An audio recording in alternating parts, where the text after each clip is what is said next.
the last video, we have seen the problems caused by water for the humans or for the life on the earth. Mainly we have seen about soil erosion. We have seen the reasons for soil erosion and some preventive methods for soil erosion in the last paragraphs. Today we have 4 to 5 paragraphs only to complete this chapter. In these 4 or 5 paragraphs, mainly Dr. C.V. Raman is discussing about the importance of water or the plus points of water, how much water is important or what are the uses of water. These all things we are seeing in this session, in today's session. So let us start. Water is the basis of all life. Every animal and every plant contains a substantial proportion of free or combined water in its body, and no kind of physiological activity is possible in which the fluid does not play an essential part. Water is of course necessary for animal life, while moisture in the soil is equally imperative for the life and growth of plants and trees.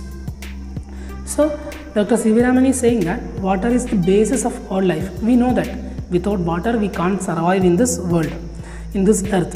So water is very important and water is very essential for our life. So it is the basis of all life. It can be animal or it can be plants. But water is the basis of all the living things in this world. Every animal and every plant contains a substantial proportion of free and combined water in its body. So in our body, not only our body, whatever the plants or animals, its body contains like a proportion of water in it. We know that, we have studied in science and all. There is a like there is an amount of particular amount of water in every organism in this earth. So without water there is no physiological activities possible. We know that there are number of uses of water in our daily life. For example, from drinking, we use water for drinking, or washing, cooking purposes, cleaning purposes. For all the like different uses we use, for different purposes we use water in our daily life. So in our daily life this physiological activity is also not possible without water. So water is necessary for animal life, not only animal life. In this nature we need moisture in the soil. Moisture also a form of water only. Now water we have different forms. Moisture also is a form of water that is very essential in the soil for what? For the growth of plants and trees. The preservation and utilization of water is thus fundamental for human welfare. Apart from artesian water, the ultimate source in all cases is rain or snowfall. Much of Indian agriculture depends on seasonal rainfall and is therefore very sensitive to any failure or irregularity of the same. The problems of soil erosion and of inadequate or irregular rainfall are closely connected with each other. It is clear that the adoption of techniques preventing soil erosion would also help to conserve and keep the water where it is wanted. In other words, on and in the soil, and such techniques therefore serve a double purpose. So we have seen water is necessary for human life as well as the plant life in this earth. So that is why the preservation and utilization of water in the correct way is like a fundamental duty for each and every individual on this planet. We have to preserve water. We have to use very with the correct planning. We have to use the water because we have to preserve the water for the coming generations also. Water is a resource in that way.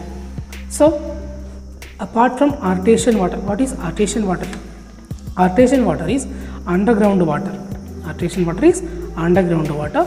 So apart from this underground water, the main sources of water is rain and snowfall. In our planet, the main sources are 3. One is rainfall, another one is snowfall, and apart from these two, one is underground water. So main sources, yesterday we have seen that main cause of soil erosion also heavy rainfall, but the main source of water for our planet is rain or snowfall. Much of Indian agriculture depends on seasonal rainfall. So we know that in our country, especially South India, is completely southern agriculture field, completely depend on the seasonal rainfall. Depends on the rainfall, we have different types of crops, different arrangements for this agricultural waste. So our India is completely dependent on seasonal rainfall. So that is, so because of this issue, if there is any little problems happening for this rainfall, like sometimes time will be different. Usually in, for example, in Kerala side we know that probably rain it comes like in the end of May or from the beginning of June. Sometimes it can be early or it can be late, so it will affect the whole agriculture field. So any problems like failure or irregularity will cause some problems. The problem of soil erosion and of inadequate or irregular rainfall are closely connected with each other. So C.V. Raman is saying that the soil erosion and like the irregularity of rainfall also has some connections. So what we have to do? So we know these problems will happen. That's why we have to adopt some technique to prevent the soil erosion. It will help us. I already told you yesterday, if we have good forest areas, this rainwater can preserve in the soil only. It won't allow for the soil erosion. So when the soil erosion and rainfall has some connection, that's why we have to adopt some technique to prevent the soil erosion. It will help us to conserve this water. So in other ways, soil some technique to use for soil erosion, it is using like double purpose. One thing, it is preventing the soil erosion and it is allowing to be the soil in there only, and another thing, it will help to preserve the water. So these are the double purposes of preventing soil erosion. That's all from that paragraph. Let us go for the next paragraph. It is evident, however, that in a country having only a seasonal rainfall, an immense quantity of rainwater must necessarily run off the ground. The collection and utilization of this water is therefore of vital importance. Much of it flows down into the streams and rivers and ultimately finds its way to the sea. Incredibly large quantities of the precious fluid are thus lost to the country. So we already told that our India is completely depending on the seasonal rainfall. So that's why this rainfall, when the rain comes, this water should flow on the soil only. So but the problem is, what is happening is when the rain is coming, or when the rainfall is there, this water what is coming from the rain, it is just flowing to the stream and to the rivers, and ultimately last it is going to the ocean. So in that way, lot of precious water we are losing. If we have some technique to preserve this water in the soil only, it will go into the soil and it will become another one resource, that is underground water, artesian water we have seen. But what is happening actually, this water directly going to the streams, and from there, streams or rivers, and from there it is going to the sea. And so by this way, a large quantity of precious water is going from our country. The harnessing of our rivers, the waters of which now mostly run to waste, is a great national problem which must be considered and dealt with on national lines. Vast areas of lands which at present are mere scrub jungle could be turned into fertile and prosperous country by courageous and well-planned action. So like this, lot of water we are losing, we already saw. Now what is harnessing? Harnessing of our rivers. What is harnessing? Harnessing is controlling and putting into use. So we should control this flow of water. This water is flowing to the river and it is going to this ocean. This we have to control. If we can control this, we can use this water in a great way. So we have to take it as a national problem, and we have to find some prevention methods or some techniques to solve this issue. If we can preserve this water, it will make scrub jungle. What is scrub jungle? Forest consisting of stunted trees.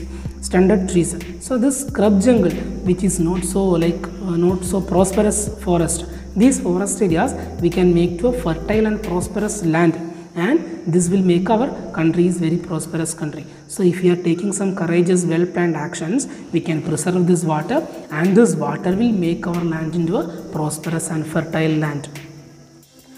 Next paragraph. Closely connected with the conservation of water supplies is the problem of afforestation. The systematic planting of suitable trees in every possible or even in impossible areas, and the development of what one can call civilized forest, as distinguished from wild and untamed jungles, is one of the most urgent needs of India. Such plantation would directly and indirectly prove a source of untold wealth to the country. They would check soil erosion and conserve the rainfall of the country from flowing away to waste. So in this paragraph, C.V. Raman is proposing an idea of civilized forest. Civilized forest means man-made forest, artificially made forest. So this conservation of water is connected to the afforestation. Yesterday I told you one of the main problem of soil erosion is deforestation, cutting down of trees. So today C.V. Raman is proposing that, or saying that this conservation of water has close connection with the afforestation. So what we have to do, systematically we want to plant new trees. We have to make some artificial forest areas, because where there is good forest areas, there will be good rainfall, and if there is lot of trees, very strong trees, then there won't be soil erosion, and the water, this flowing water will conserve, it will be preserved in the soil only. So what we have to do, we have to make some technique for like it is civilized forest, that C.V. Raman is calling that civilized forest. It is different from normal forest. What for that particular area, what kind of trees are needed? By studying about that, we are making a forest of that particular trees. So it will, that is called a civilized forest. It is a great plan. Suitable trees for that particular area. What is the most suitable plants, most suitable trees? We are planting that and making a normal forest there.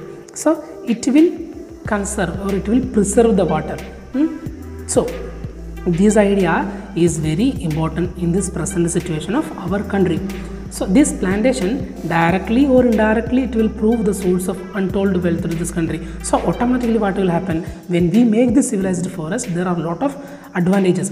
Main thing is the forest, number of forest or number of trees are increasing in our country, and it will help to get more rainfall, and this rainfall, this rainwater, these plants only, these trees only will preserve in the soil. So it is not only double purpose, there are a lot of advantages of this civilized forest. It will prove that our country has a lot of wealth, that is mainly plants, mainly forest and water.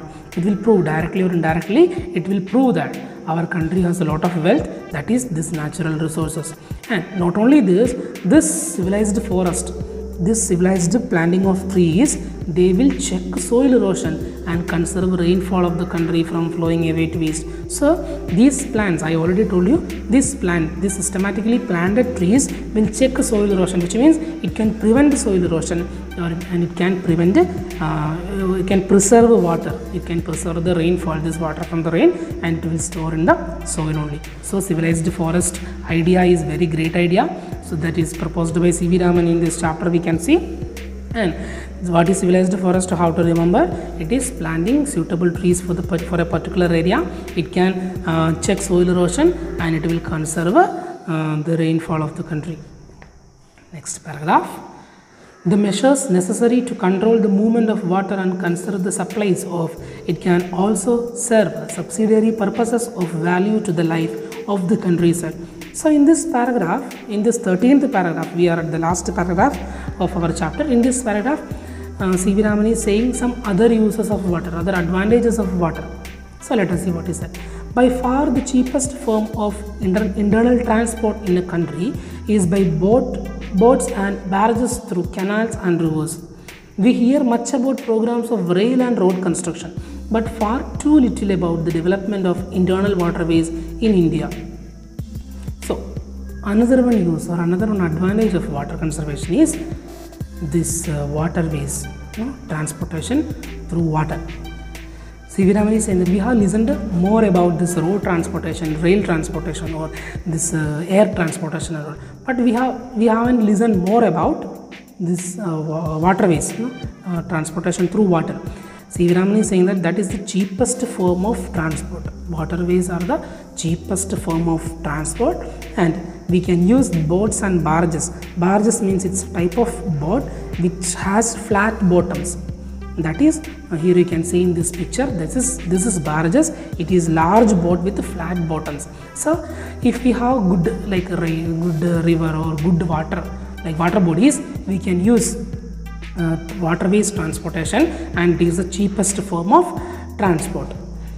Another one use we can see here. Then again, the harvesting of water supplies usually also makes possible the development of hydroelectric power.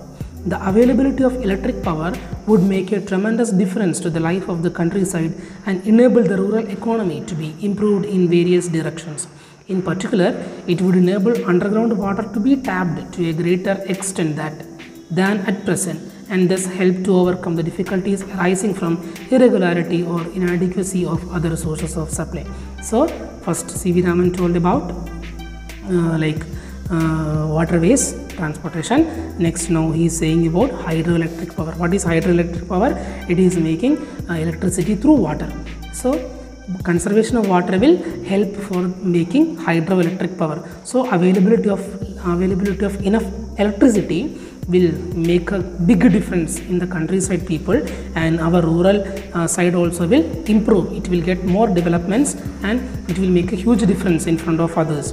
And another one way, conservation of water will improve underground water facility. It is a great source of water for our country. So, if we conserve water properly, it will improve the quantity of underground water in our earth, and it will be like it will solve much issues of this irregularity of other sources. Like for example, if we have enough underground water, sometimes if we have any problem of rainfall or any other problems, we can manage with this underground water. But now what is happening is, all water, if it is going to the rivers and from there it is going to the ocean, then there is no underground water. So by chance, if there is no proper rain in 1 year, it will make more problems like scarcity of water and all.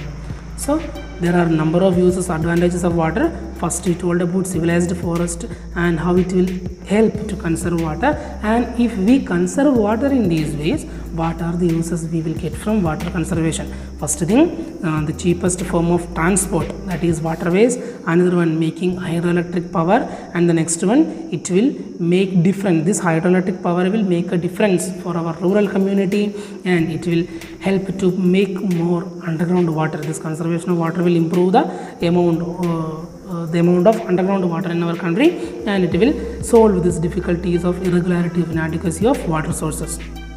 Last paragraph. In one sense, water is the most commonest of liquids. In another sense, it is the most uncommon of liquids with amazing properties, which are responsible for its unique power of maintaining animal and plant life. The investigation of the nature and properties of water is therefore of the highest scientific interest and is far from an exhausted field of research. So in this paragraph, there are only 4 to 5 lines. Dr. C.V. Raman is concluding his article about elixir of life. In this paragraph, C.V. Raman is saying that, so at last, in short, we can say water is a common of liquids. No, it is the most common liquid in our earth, but it is very uncommon. It is very unique with its capabilities or abilities to maintain, which is maintaining animal and plant life in our earth. It is the main reason. It is the basis of all life, plant life or animal life in this planet. So it is very important. In one sense it is common, but in another sense it is the most uncommon liquid with amazing properties. So the investigation of nature and properties of water is therefore the highest scientific interest. So that is this, because of this, research and studies about water has a lot of importance in our world or in this present generation. By saying this point, C.V. Raman is concluding his article. One of the most beautiful article about water that is we studied now. It was not so big. There were only 14 paragraphs. In this 14 paragraphs, we have seen the problems of water causing by water, advantages of water, uses of water, like that. So that's all today. I hope you understood the chapter. So once again, watch these 3 videos together. There are 3 sessions I made about this chapter. While you are watching this video, if you get any doubt, you can ask me your doubts in the comment box. Thank you so much. See you guys with the next class in the next video. Thank you. Take care.